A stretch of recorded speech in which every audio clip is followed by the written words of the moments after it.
L'hebdo politique.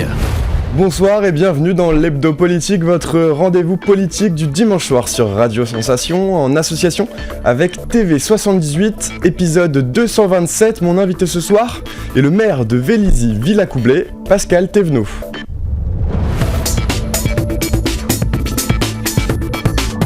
L'hebdo politique. Bonsoir Pascal Thévenot. Bonsoir. Vous êtes maire de Vélizy-Villacoublay, vous faites partie du parti Les Républicains et du parti Soyons Libres, le parti de Valérie Pécresse, affilié donc aux Républicains. Vous êtes maire depuis 2014 et vous avez été élu député en 2016 lors d'une élection législative partielle, un fauteuil récupéré ensuite par l'actuel ministre de la Transition numérique, Jean-Noël Barrot. Dernièrement, une nouvelle élection législative partielle a eu lieu, vous vous êtes à nouveau représenté, vous avez été battu au premier tour en récoltant 17,8% des voix dans une élection donc marquée par une très forte abstention, 73% au premier tour et 77% d'abstention au deuxième. Est-ce qu'il y a de la déception de voir que les habitants ne se sont pas mobilisés aussi fortement qu'on aurait pu l'espérer ? Alors ça oui, c'est toujours une déception quand il y a beaucoup d'abstention. Après, sur cette élection partielle, puisque c'était suite à l'inéligibilité de Jean-Noël Barrot et sa démission, mais la plus forte déception, c'est plutôt l'éparpillement en plus des voix et Sens commun, en fait, qui avait voulu se représenter. Laurence Trochu. Laurence Trochu, oui, qui était d'une autre circonscription qui est venue. Et qui a fait en fait l'éparpillement encore plus des voix sur Versailles, qui m'a empêché d'être au deuxième tour avec un réel choix du coup des électeurs qui aurait pu avoir lieu pour 180 voix qui m'a manqué pour être au second tour. Et Laurence Trochu a fait 2400 voix sur Versailles, quoi. Et vous n'êtes donc pas à l'Assemblée nationale aujourd'hui. La situation est complexe pour les Républicains, coincés entre les oppositions, le RN, la NUPES et la majorité donc relative présidentielle. L'article 49.3 a dû être dégainé 3 fois déjà pour faire passer 3 textes budgétaires. Cet article, donc, le 49.3, peut être utilisé en illimité pour les textes budgétaires, mais une seule fois par législature pour tous les autres projets de loi. C'est une méthode constitutionnelle, mais très décriée d'un point de vue démocratique. À titre personnel, vous, qu'est-ce que vous en pensez ? Là, normalement, il est fait pour pouvoir voter un budget. Là, en fait, la majorité présidentielle aujourd'hui s'en sert pour éviter tout débat, en fait. Et finalement, on verra ce que ça va donner, mais aujourd'hui... Alors certes, les extrêmes s'agitent aussi avec les motions de censure. Là, la droite, le centre, finalement, se retrouvent à une position un peu charnière qui fera que, finalement, Emmanuel Macron, soit il choisit de rester dans ses lignes tout en même temps, c'est-à-dire pas grand-chose, soit il décide de réformer et seules les réformes portées par la droite, qui sont quelque part les réformes attendues par les Français, pourront voir le jour, puisque c'est la seule voie qu'il peut avoir. Donc on verra, c'est la voie qu'il choisira, mais c'est pas une alliance en fait, c'est plus une écoute et le Jupiter qui doit maintenant changer, se transformer pour devenir un homme qui écoute, qui a pas obligatoirement toujours raison, mais c'est compliqué puisque les députés aujourd'hui de sa majorité considèrent qu'ils ont tout fait bien et que tout ce qui peut venir d'ailleurs n'est pas obligatoirement la bonne solution. Donc je ne sais pas comment on va s'en sortir, mais comme vous le dites, le 49.3, sur le budget, il peut être utilisé. Sur les retraites, il ne pourra pas. Sur tout le reste. Donc, il pourra, mais une seule fois. Oui, une seule fois. Pendant les 5 ans. Non, par an. Par an ? Très bien. À la suite de ces différents 49.3, les oppositions ont déposé plusieurs motions de censure. Ce qui sauve entre guillemets le gouvernement, c'est le groupe LR qui ne l'a pas voté. Alors finalement et malgré tout, et malgré vous aussi, tout repose sur vous, sur les Républicains. L'expression qui revient, c'est que les LR sont les béquilles de la majorité.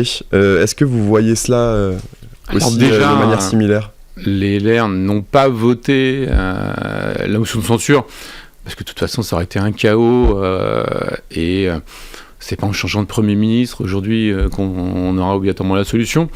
Donc, et par contre, normalement, s'il y a une construction d'alternatives, eh bien, les LR pourront aussi voter comme tous ceux qui considèrent que la politique d'Emmanuel Macron n'est pas la bonne, voter une censure.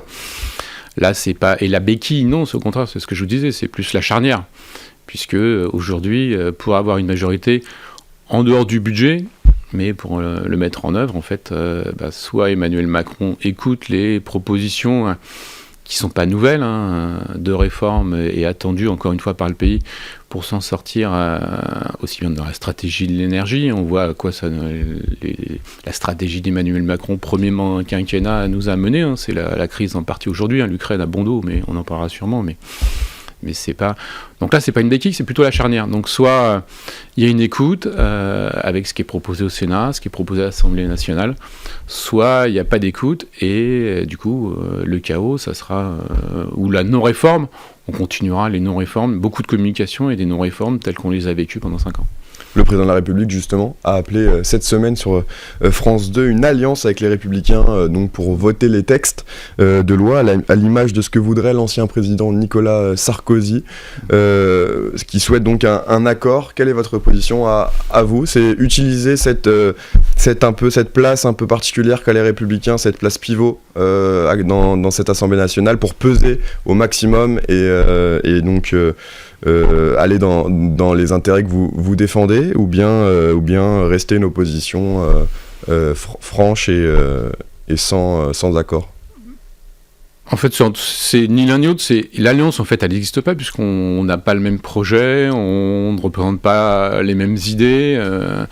Et par contre, ça peut être sur des accords par rapport en acceptant les amendements, les propositions qui sont faites par les députés, sénateurs de la droite et du centre.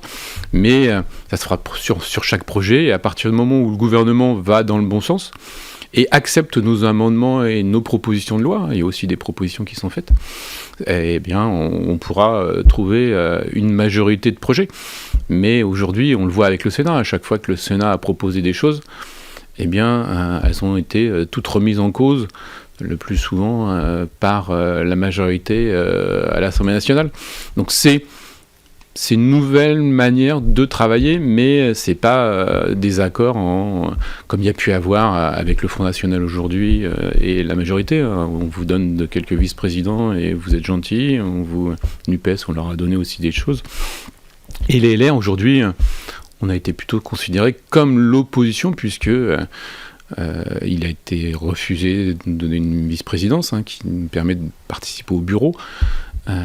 Donc voilà, aujourd'hui, il n'y a que le projet, et puis Nicolas Sarkozy, je ne reviendrai pas dessus, mais Nicolas Sarkozy, ça fait longtemps qu'il a oublié sa famille politique et qu'il s'occupe plus de ses problèmes personnels. Tracer une nouvelle voie, désigner une nouvelle ligne politique, relancer la dynamique du parti, tel est l'enjeu de la campagne pour la présidence des Républicains. Le scrutin est prévu les 3 et 4 décembre prochains.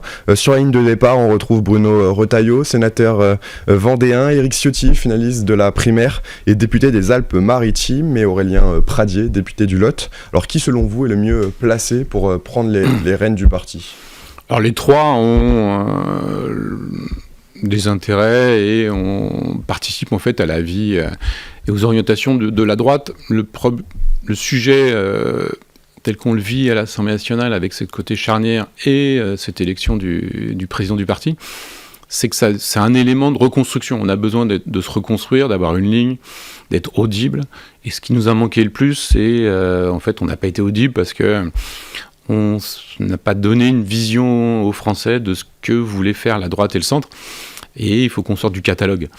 Donc là, c'est une bonne occasion d'être entendu, de porter aussi des réformes. Après, bien sûr, le président, c'est une question après d'homme, il faut choisir. Et Éric Ciotti, je pense qu'il a fait une grosse erreur en disant si c'est moi, c'est évoqué.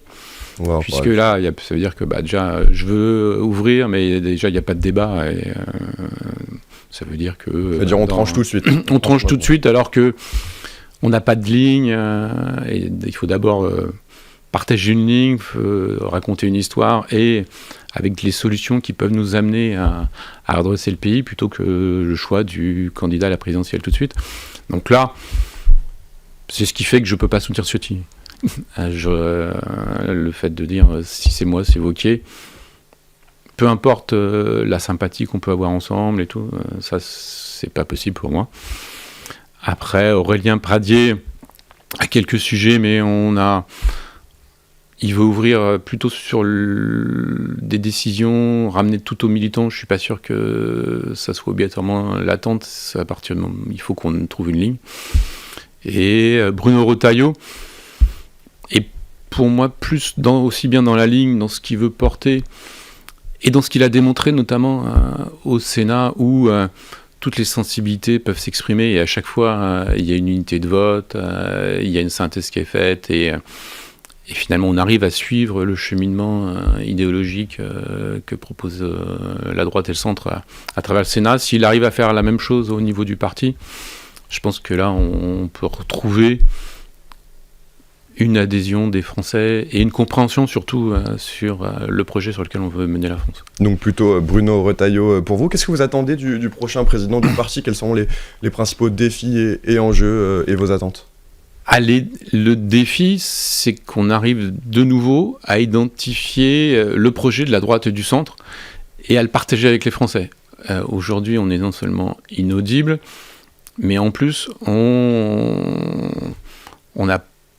personne ne peut expliquer où la droite et le centre veulent emmener la France demain. Et je pense que Bruno Retailleau peut à la fois faire une synthèse sur un programme, mais un programme à la fois pas catalogue, mais voilà, la France demain pour nous c'est quoi ? C'est de la protection de l'environnement, c'est reconnaître le travail, c'est la sécurité, et à quoi doit s'attacher le prochain président de la République et l'État avec la décentralisation, puisque lui, on a la chance que c'est déjà un élu local impliqué, aussi bien au niveau de la région, au niveau de pas mal de territoires à travers sa vision qu'il peut avoir à travers le Sénat. Je pense que ça peut être une force pour à la fois renouer avec les Français et les élus locaux. Je reviens sur la volonté d'Éric Ciotti de désigner Laurent Wauquiez comme candidat en 2027. Son objectif, lui, c'est d'éviter la casse primaire qui ne vous a pas trop réussi ces dernières années. Mais pour vous, c'est pas le bon moment, c'est beaucoup trop tôt aujourd'hui de déjà désigner un candidat pour 2027. Il peut s'en passer beaucoup de choses d'ici là. Oui, parce que je pense qu'en plus, c'est parce que demandent les Français. C'est dans presque 5 ans. Et l'homme providentiel, aujourd'hui, on l'a pas. Et je pense que les Français attendent surtout quelqu'un qui pourra incarner une nouvelle vision, qui pourra être aussi peut-être une nouvelle tête, qui partage, en fait, qui soit plus en phase avec l'attente des Français, mais sur un projet de droite et du centre. Et aujourd'hui, oui, je pense que les primaires ou pas, c'est pas le bon moment de se donner un chef, puisque aujourd'hui, ça aurait été bien si on a eu des époques. Chirac était incontestable, c'était le chef de parti, mais aussi celui qui menait soit l'opposition, soit la majorité. Il était incontesté. Nicolas Sarkozy a pu avoir ce rôle à un moment. Aujourd'hui, cette personne, on ne l'a pas. Donc il faut l'amener. Il y en a certains qui pourraient. Il y a David Lisnard qui pourrait avoir ce rôle, mais pareil, enfin, voilà, il y en a d'autres aussi sûrement, mais il faut qu'on puisse amener ça et arrêter le débat sur Laurent Wauquiez. Pour moi, je ne suis pas sûr que ça soit celui qui nous fasse gagner aujourd'hui. Il pourra peut-être nous faire gagner demain, mais aujourd'hui, on n'a pas cet homme providentiel, donc à partir où on n'a pas d'homme présidentiel, on n'aime pas l'homme.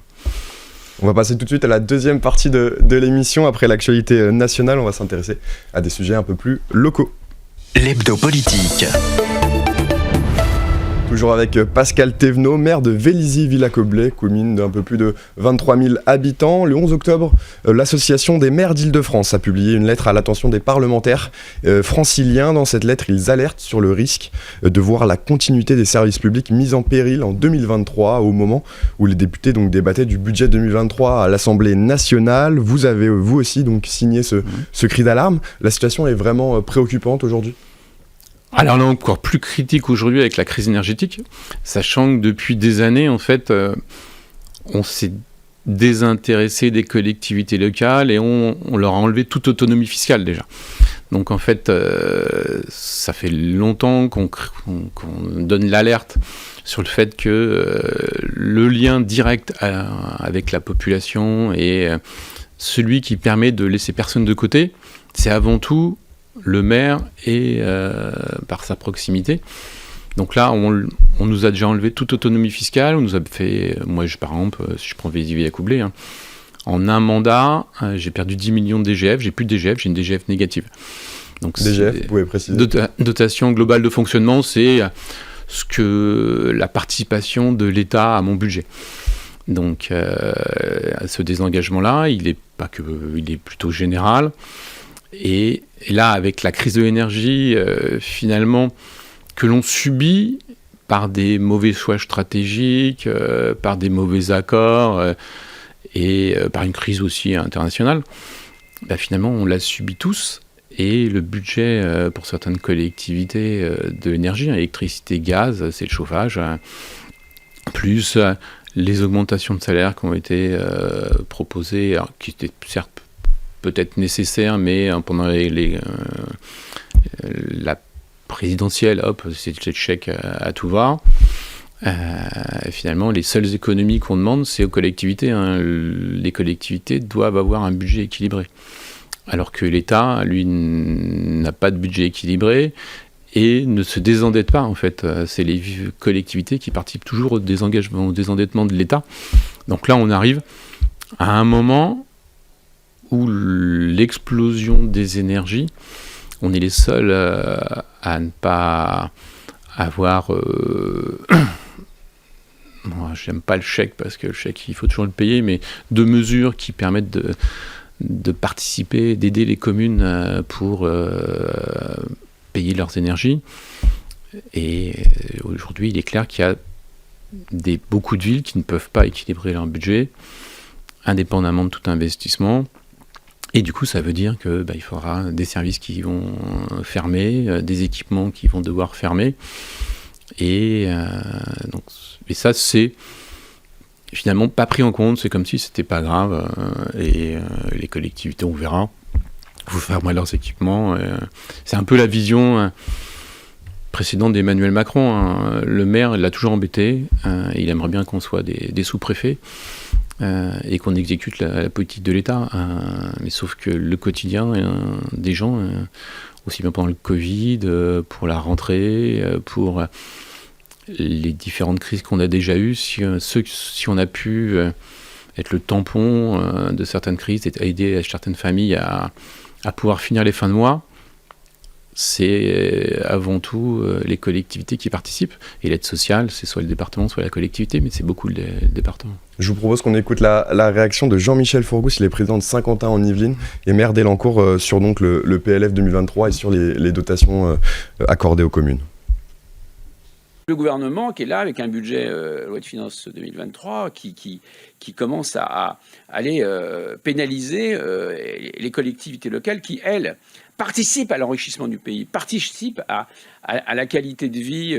Nous, on s'occupe des crèches, on s'occupe des écoles, on s'occupe des piscines, des théâtres, des routes, des seniors, même de la police municipale. Bon, vous imaginez ce que c'est que d'aller directement, et déjà on a subi des baisses de moyens, on subit aussi les hausses, bien sûr, hors normes de l'énergie, et l'État se dit, tiens, on va s'en prendre aux collectivités, on va déclarer qu'ils ont des réserves.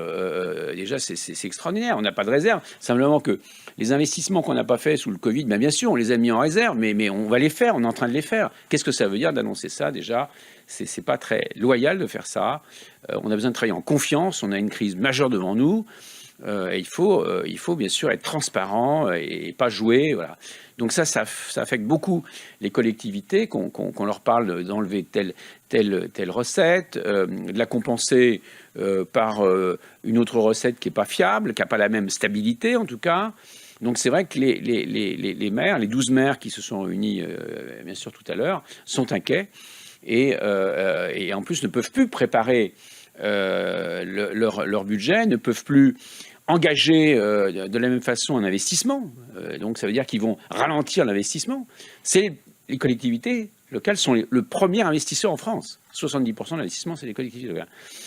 Donc, et l'emploi qui va avec. Donc on va ralentir ou bloquer ou ne pas faire les investissements prévus, ne pas construire les logements prévus, ne pas bien sûr construire les équipements prévus.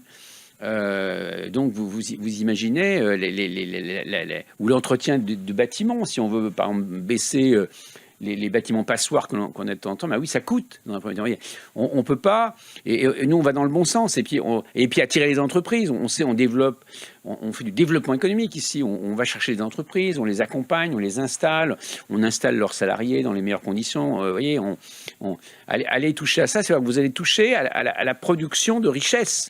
Jean-Michel Fourgous au micro de Jesse Willens. Est-ce que dans d'autres villes, vous avez du coup été impacté? Est-ce que vous avez déjà estimé le manque à gagner avec cette inflation, et est-ce que vous avez bouclé votre budget pour l'année prochaine? Alors, c'est pas un manque à gagner, hein. C'est des charges supplémentaires. Parce que je disais la même chose, hein, c'est ce que dit Jean-Michel. Avec aussi la masse salariale qui est subie, puisque le gouvernement a décidé d'augmenter le point, a décidé moi, rien qu'en masse salariale, j'ai pris 1 million de supplémentaires, simplement avec les mesures décidées par le gouvernement. Donc c'est énorme. Donc c'est plutôt des charges supplémentaires, ça revient à des équipes du budget. Et aujourd'hui, moi, j'ai de la chance, parce que Vélizy avait toujours été un peu vertueux et en avant-garde, même avant moi, hein, depuis sa construction, sur les innovations au niveau de la protection de l'environnement, au niveau du chauffage urbain et choses comme ça.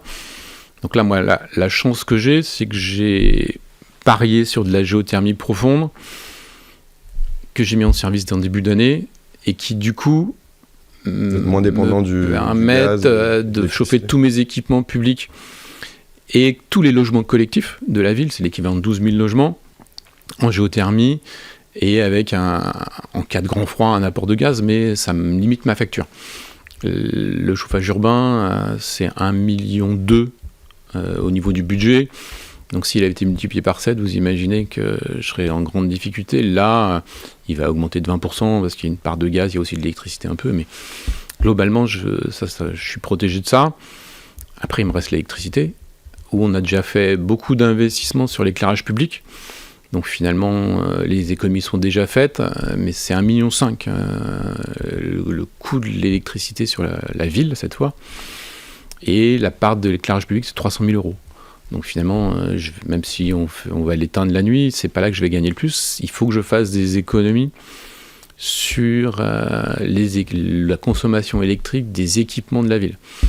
Donc là, finalement, pour tout ça, et pour équilibrer le fonctionnement, là, j'ai une crèche qui devait ouvrir début janvier, et je vais la décaler en septembre, ce qui me permettra de retrouver quelques facilités budgétaires pour équilibrer mon budget de fonctionnement et pouvoir gérer des hausses qu'on ne connaît pas obligatoirement et qui pourraient arriver encore sur 2023.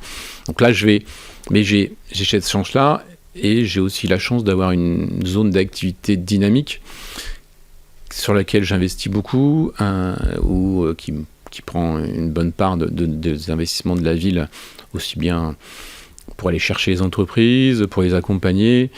Et cette dynamique fait que je conserve une dynamique aussi de mon budget, et ce qui me permet d'arriver à l'équilibrer. Mais on va à la chasse au gaspille, on l'avait déjà fait avant. Et là, on accélère le plan qui était plutôt pas pour des économies budgétaires, mais pour protéger notre environnement, et qui finalement là se traduit aussi par des économies budgétaires.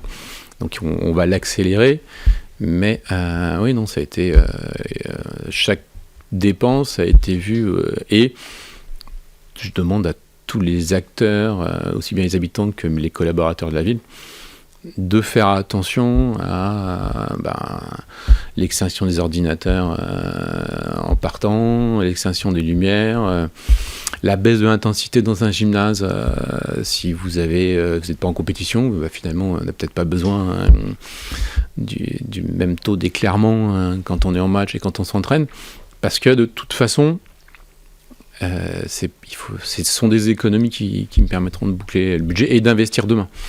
Mais moi, j'ai cette chance-là. Après, ceux qui n'ont pas eu la chance ou pas eu l'opportunité aussi d'avoir du chauffage qui ne soit pas au gaz, j'ai quand même encore 2 écoles qui sont au gaz, c'est des vieilles écoles. Celle-ci, et on baisse la température. Hein.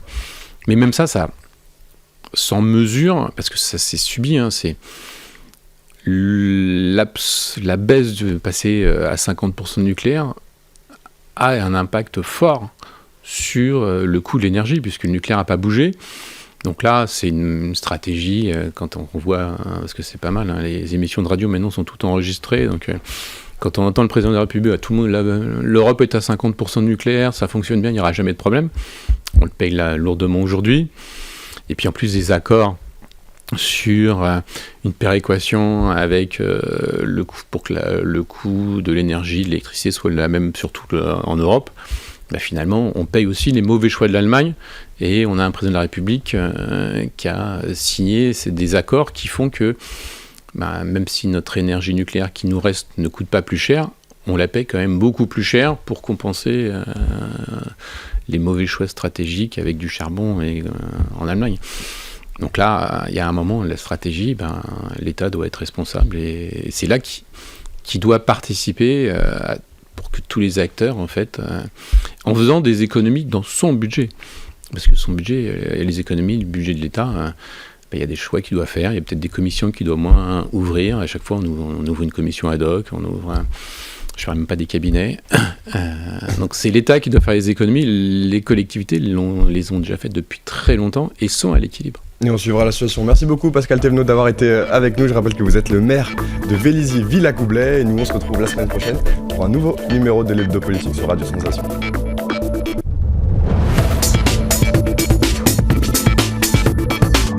L'Hebdo Politique.